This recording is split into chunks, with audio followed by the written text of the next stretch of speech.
Inside America's Boardrooms, the informational show for board members and corporate secretaries.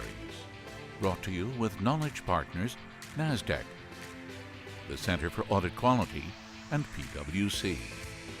Along with content contributors Equilar, Meridian Compensation Partners, Wilson Sonsini Goodrich and Rosati, R.R. Donnelly, and the Society of Corporate Secretaries and Governance Professionals. Welcome to this edition of Inside America's Boardrooms. I'm TK Kerstetter, the CEO of Boardroom Resources, and it's my pleasure to welcome you to the show. Today we're going to talk a little bit about being qualified to serve and looking into the composition and how one recruits. But joining me to talk about that is somebody that that doesn't have to think much about that, as you'll hear in a moment, is Christy Wood, who's a board member with H&R Block, Inc. And Christy, welcome to the show. Thank you, TK.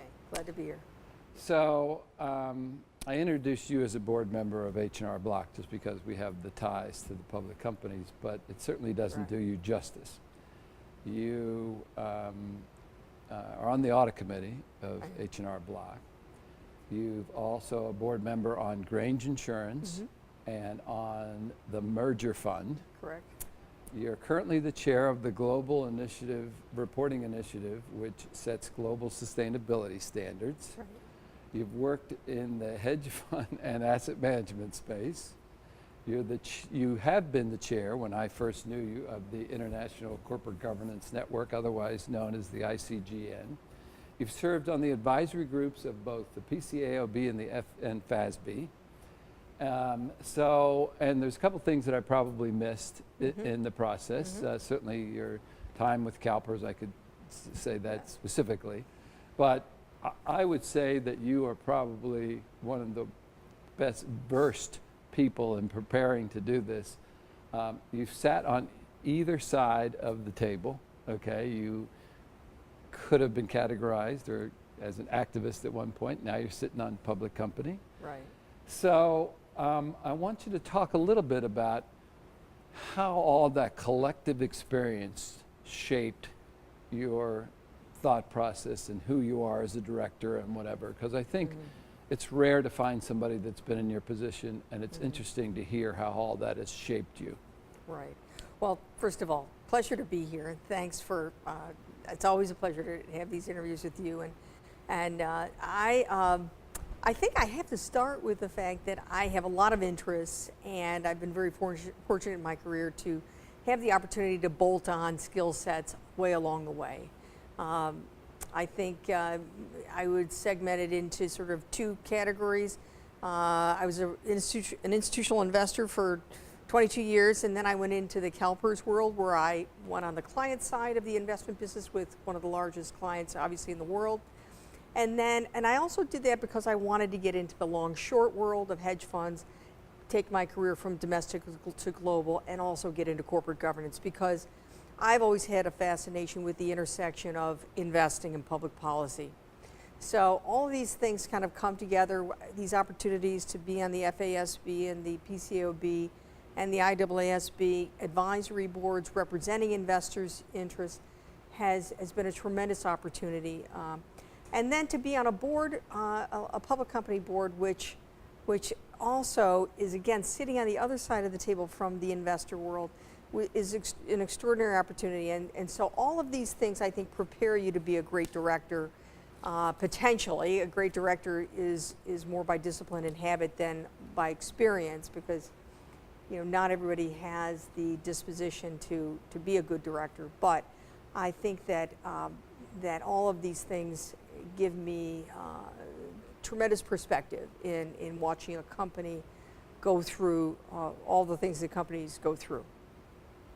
So let me take this one step further. So a couple weeks ago, SAS had its annual conference on diversity and women on boards. McKinsey was there, and they presented some research statistics that they had recently done at the conference. And one of the things that they mentioned was some of their findings found out that CEOs still seems somewhat challenged by an identified qualified women board candidates. What's your reaction when you hear that? Well, I think it's a disappointing acknowledgement if it's true, and I don't doubt it. A couple things to remember about group behavior. First of all, people like to do business with people like themselves. Most CEOs are guys, I think, so that might just be part of it. I also think that there aren't that many women in the C-suite anymore. Let's just face it. Women choose to do many things with their careers, and it's not that easy to find sitting CEOs who are women, sitting CFOs that are women, sitting general counsels that are women. So I think if you're just limiting it to that population, you're going to have a very limited pool. And I think that in order to get half the board populated by women, we're going to need to cast a wide net and open our minds up to women who may not have had board experience. And so I think that the traditional criteria need to change. And you have to remember that a CEO is very vulnerable. He works for the board. The composition of the board will determine his pay. When he is asked to leave or decides to leave, it will the governance might determine all sorts of things, and so CEOs are very sensitive to the composition of their boards, and who chairs those committees. Those are critical decisions that determine their future.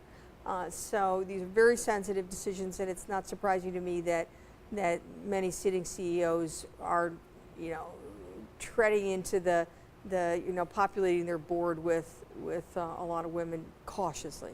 That doesn't surprise me. Yeah, it's a little disappointing though. It is.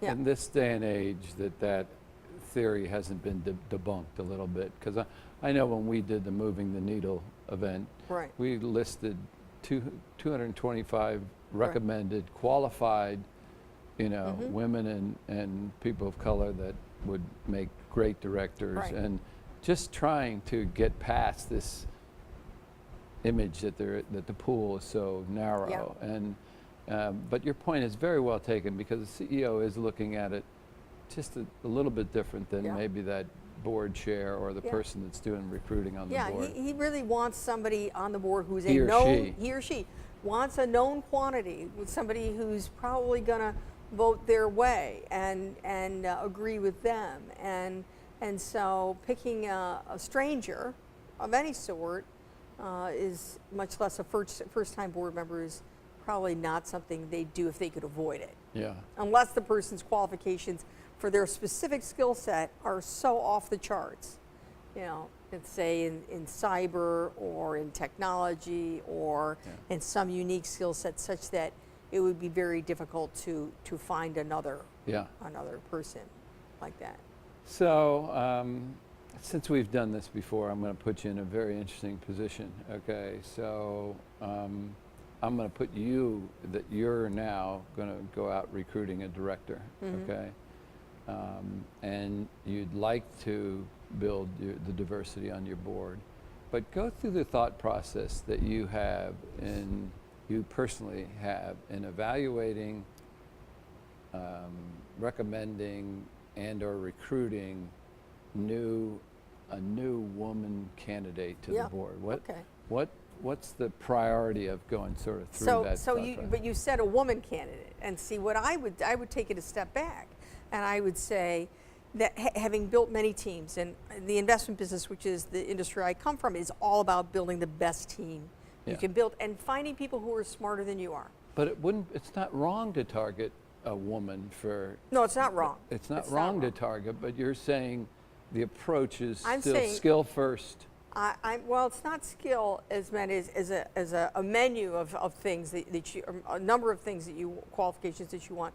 I would say, and I always like to use the term, the best athlete. You really do want to go for the best athlete, the person who's got a portfolio of skills and assets that will be a resource to you, and then, in my opinion, once you need to populate it with a diverse slate.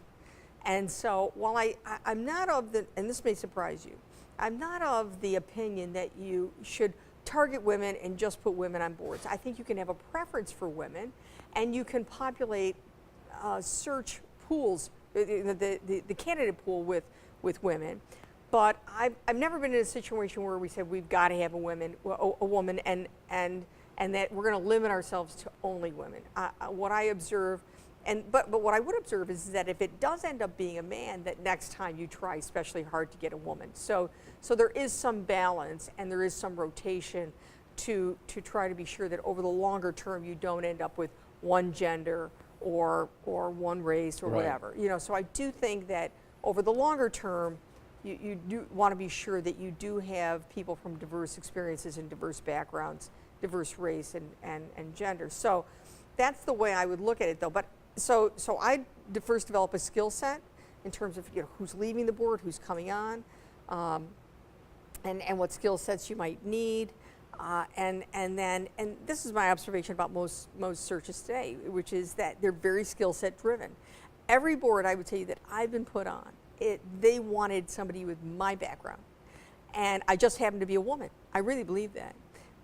Whether it was corporate governance or investing or finance or my experience on audit committees or my experience with regulators or with public policy, that what I find is that the fact that I don't think they were looking for a woman. I think the fact that I happened to be a woman was just a benefit, because I think all things being equal, they really did find that it would be nice to have it be a woman, because almost every board I've been put on only had one or none, or maximum 2 women on it when I joined. And in fact, none of them had 2. It was either 0 or 1. Okay. Well, you may be downplaying that a little bit if there was zero people on the board. But I get what you're saying. I believe in your thought process. Okay. Yeah. And it's very enlightening. I hope it was enlightening to our audience that that's a thought process that somebody's going to go through. It should help somebody that's looking for a seat, that thinks they're qualified, in addition to how am I supposed to be thinking on the board. So, I have a great deal of respect for your background and whatever. Thanks. So it's nice that I have somebody as a guest that I can ask these sort of pointed questions to. I loved your answers. Thanks for taking the time to join us today. Thank you, TK. And that will conclude this edition of Inside America's Boardrooms. We hope you enjoyed the show. We'll be back again next week where we take another look at a critical topic that'll help you be a better board member or committee member. So we'll see you then. Join us again next week for Inside America's Boardrooms. Brought to you with Knowledge Partners, NASDAQ, the Center for Audit Quality, and PwC. Along with content contributors Equilar, Meridian Compensation Partners, Wilson Sonsini Goodrich and Rosati, R.R. Donnelly, and the Society of Corporate Secretaries and Governance Professionals.